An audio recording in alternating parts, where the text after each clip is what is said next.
Hello everybody, this is Refresh, and Ikoria pre-release has been cancelled due to the global pandemic. And for the first time in a while, I was not able to go and attend a sealed deck pre-release tournament. And so, while I did play the sealed deck on Arena, it's just not quite the same. So what I'm going to do to sort of supplant the pre-release that I wasn't able to have is to open up a pre-release pack and a second pre-release pack, and I guess that'll be the pre-release experience for me. So what I have here is a pre-release pack purchased from my local game store, Emerald Knights, which you can see the logo right there. And I will open it up, I will show you what's inside, and then get to building a sealed deck. And then I will take that deck and I'll post the results online in a video, which you are watching right now. So let's go ahead and open up the pre-release pack.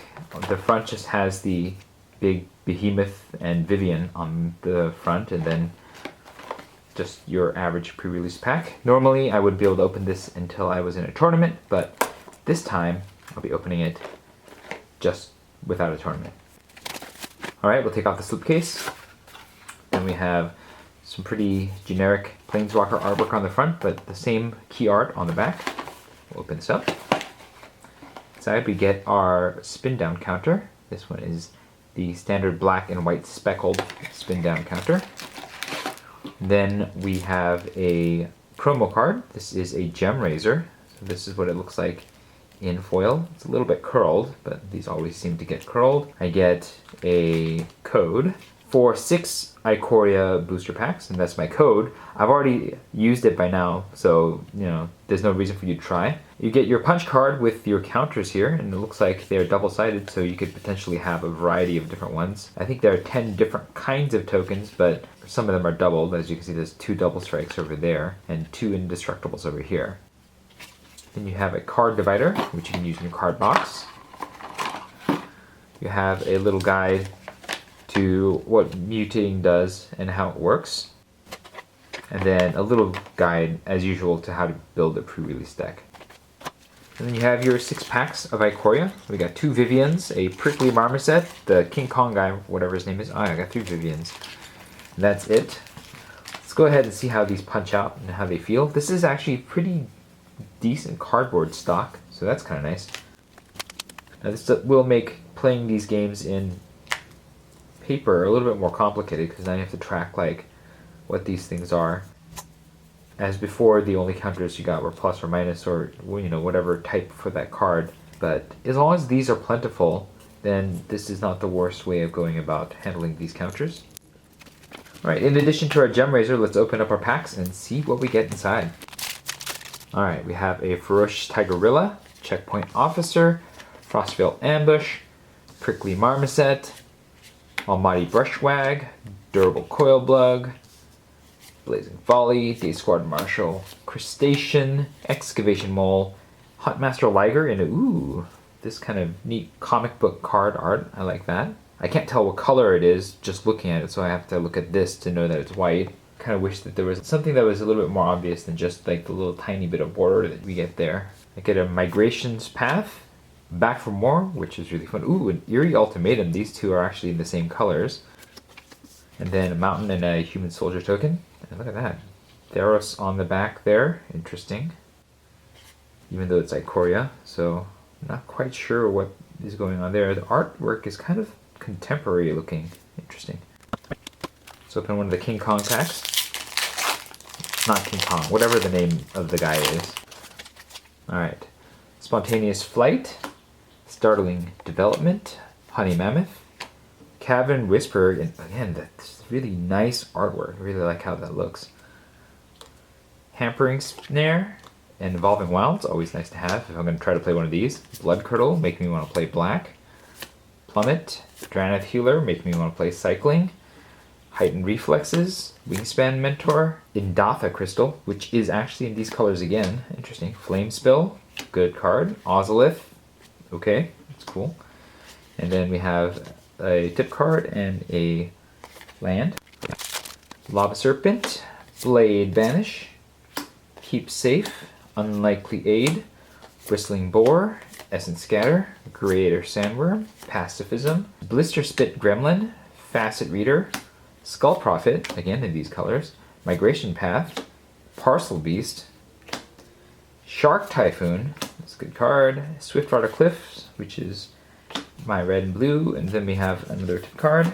It's too bad that we're getting more tip cards. I kind of liked it when every tip card at least had token on one face, but these are much less useful. Let's open the Prickly Marmoset.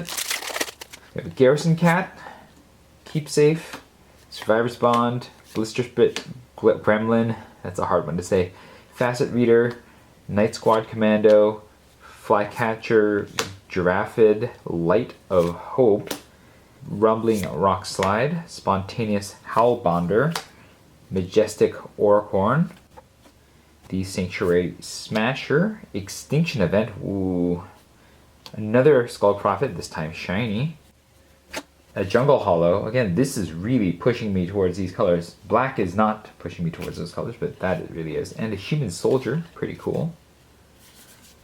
Let's hit another King Kong, or whatever his name is. Somebody let me know in the comments. I can't keep saying King Kong. We have an Imposing Vantasaur for the cycling deck, I guess. Startling Development for the cycling deck. Frenzied Raptor, Bristling Boar, Unlikely Aid, Suffocating Fumes, Crustacean, Fire Prophecy, good card, Savai Sabertooth, a Jubilant Skybonder, a Valiant Rescuer for the cycling deck, Polywog Symbiote, which is pretty cool. A Dirgebat. Whoa, what is going on here? This guy is, I guess they're all borderless? No, this one's especially borderless, so that's very unusual. Super fancy, I guess. That looks really rad, to be completely honest. I know that Magic has an art style, and it's supposed to stick to the art style, but I really think that this looks cool. A Foil Plains, a non-foil Forest, and a Human Soldier. In our final pack has Vivian on the cover.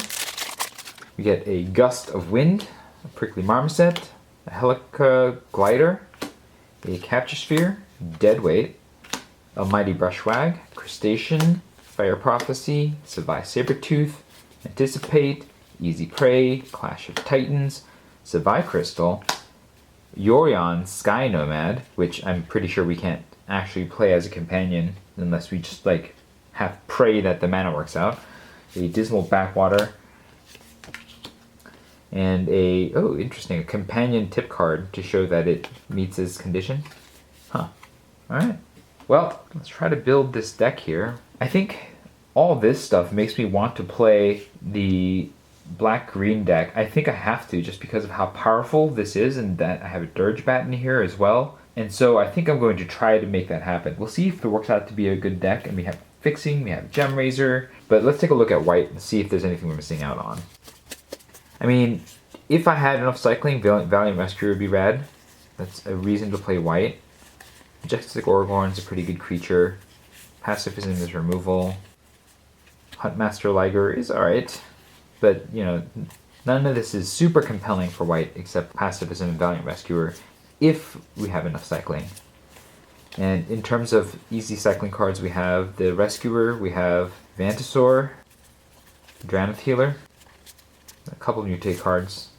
Nothing that impressive, but since Eerie Ultimatum does want white, this is not something we could not play. Let's take a look at blue. Capture Series Removal. This is good if you're playing the mutate deck. I don't know that we are, but you know, keep an eye out for it. Starting Development is a cycling card. Shark Typhoon is probably worth splashing for if I have the mana ability. The Facet Reader, Essence Scatter is pretty good. I don't love Keep Safe. I don't love Wingspan Mentor, but it is okay to like get my guys through. Hampering Snare is okay if I need to cycle, but only if I'm really doing that. Another Startling Development, which I like as a cycling card. Lots of Crustaceans, which I probably will never play. And a Frostfield Ambush, which I also like as a cycling card.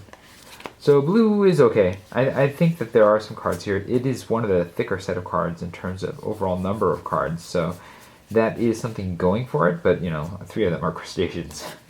That's not the most compelling reason to play blue. Shark Typhoon is definitely a compelling reason to play blue. Partial Beast doesn't hurt either. And we could get there because we do have this dismal backwater to potentially get into blue. We have Evolving Wilds, we have 2 migrations paths, so it's possible to splash a little bit of blue too. Alright, in black, Easy Prey, removal, Deadweight, removal. I like both of these. Dirge Bat, removal on a stick. Suffocating Fumes, I can cycle it, or, it could be removal. I don't really like them that much, but it might not be bad in this particular case. We have removal in the Extinction event too, which also doubles as a board wipe of sorts, and I can be pretty selective to try to give myself the advantage, so this is pretty good. Night Squad Commando is an okay guy, I guess. Another unlikely aid. Blood Curdle, removal. Again, this is making me really want to play black. Cavern Whisperer is pretty good. Durable Coil Bug's pretty good. Alright, black is really thin. There's not a lot of number of cards here, but there are a lot of really high quality cards that make me want to play it. So I am pretty high on black as one of the colors. In red we have Clash of Titans, which can be decent removal. I like Fire Prophecy much better. Prickly Marmoset I even prefer, just because it is such a big question mark for your opponent. Sanctuary Fury Smasher is okay, I guess. Rumbling Rockside is also pretty good removal. Gremlins are not that good in this particular deck. Probably better than Frenzy Raptor though. Lava Serpent is pretty much, I'm always happy to have. Flame Spill, such removals. Heightened Reflexes is okay in a very aggressive deck. I don't know that this will be. Blazing Volley is probably not what we're going for here. Another Prickly Marmoset if I get there on cycling, and a Ferocious Tigerilla, which is just okay.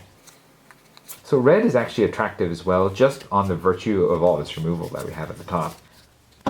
And green. Brushwag is alright. Boar is probably not as good as Brushwag. Flycatcher is okay. Survivor's Bond can get guys back. That's not the worst. Migration's Path will let me play a lot. Sandworm is pretty much a desirable card in most cases. We have Plummet for the sideboard. We have Honey Mammoth, which can be okay if I can ramp, and I do have some ramp choices here, so Honey Mammoth is definitely in the argument. We have an Excavation Mole as a dude. Works better in this deck because I can back for more. It's just one back for more, but I do have it. We have another Brushwag. That's it. It's not a lot in green. Yorion demands probably too much to play, but, if I were in blue or white, I could just play Yorion just for being Yorion. So certainly worth considering. The Howlbonder's good, but I don't know if I'm going to be playing it. Yeah, Dismal Backwater. The Ozolith is not getting played because I don't have enough that synergizes with it, so that's out. Savai Crystal, probably not getting played. I mean, this does fix for 2 of the colors, so there is a chance that I could play this and then maybe even hold that red splash for putting in some of this removal from here. I mean, red has a lot of cards, but I don't know if I really want to go into red, considering what I have going on here with those colors. So I could maybe, just put the Serpent in and the Sanctuary Smasher in for cycling, and then maybe bring it back for more, or the Eerie Ultimatum. So that's something to keep in mind. I'm probably playing this. I could splash for the Parcel Beast. It is a strong card. They do have a little bit of blue fixing, but I need to think about that. I'm probably going to splash for Shark Typhoon if I'm going to splash for anything off this blue. And then, yeah, I'm certainly going to play that. So let's go ahead and build the green-black deck with a splash of white for the Eerie Ultimatum and see what that looks like.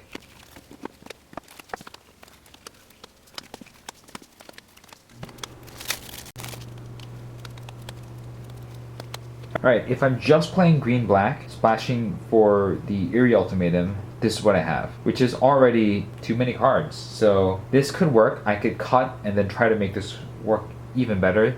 I like the Migrations Paths because it helps me fix. I also have, multiple crystals to help me fix. If I'm already splashing white, I could put in a Pacifism. I'm probably not going to play these unlikely aids. Survivor's Bond does help me get something that I might have put in the trash. I think that's the only thing I'm splashing for in white. I could play an Imposing Vantasaur as well and cycle that, but I don't think anything else in white is worth splashing for. I could also splash blue using the Dismal Backwater as my way in. And if I'm going to splash blue, and there's an incentive here to be in both Abzan and Sultai, the Shark Typhoon is the big reason to do so at 6, and mostly just to cycle it. I don't think anything else is worth it. in general here, so it'd be a single splash for the Shark Typhoon. Obviously, this deck is going to need some serious cuts in order to make this work. We do have fixing, so that is one thing to keep in mind. We have ramp from our Skull Prophets, and if we want the crystals, I'm definitely going to play the Endotha Crystal. The Savai Crystal is up as a question mark. I think I take out the Suffocating Fumes, because a 2-mana cycler is not as impressive as a 1-mana cycler.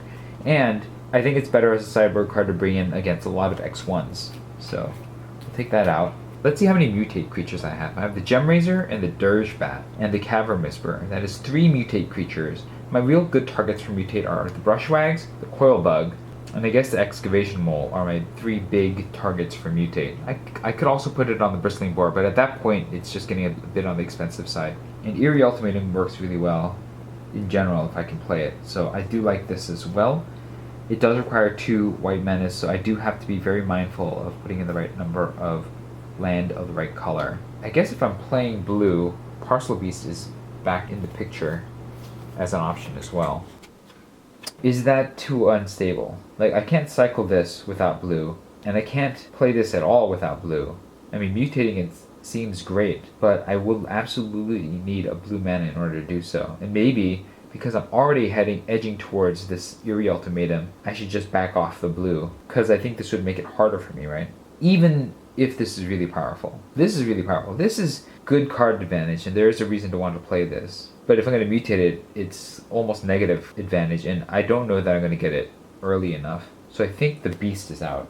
Alright, what else do I cut here? I think I'm actually good on removal. I'm going to take out the Pacifism, just because I want to be able to play my cards and not have to worry about mana, and so I'll take that out. I can keep the Venusaur in mostly because it can cycle, so I'll never be able to not do something with that card, but Pacifism, I need one of my white manas, which I'm going to be limited on the number that I have in the deck. Now, between the Evolving Wilds, the 2 Migrations Paths, and the Crystal, or 2 crystals if I put both in, I should be able to get there, but I think I only want 1 crystal, because, you know, these don't do a ton for the deck.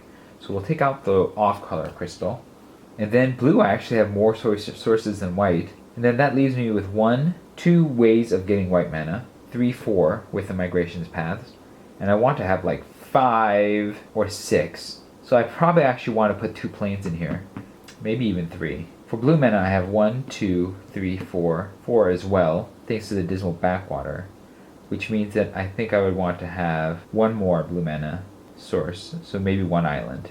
I don't need much because Shark Typhoon's the only thing I'm splashing for in blue. Okay, so I need to make some cuts here. Probably I need 17 lands for this deck. It is a bit on the mana intense side. That said, the Endotha Crystal and the 2 Skull Prophets probably count for 1 of the lands, so I could probably go down to 16 as well. I wouldn't go any lower than 16, especially since I have some really mana hungry cards at the top. And my cycling is limited to Easy Prey, Endotha Crystal, the Greater Sandworm, and the Shark Typhoon. In fact, I'm going to go as far as to say that maybe I actually cut the Shark Typhoon to ease my mana limitations a bit more. Because I cannot do anything with this if I don't have blue mana in my hand. And I don't want to mess up getting to Eerie Ultimatum. So I'm going to take out Shark Typhoon, no matter how good it is.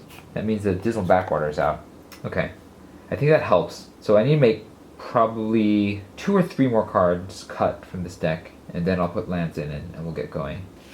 I think there is an argument to ditch Survivor's Bond because I'm only probably going to be returning 1 card from my hand because I only have 1 human in here. So I can ditch Survivor's Bond.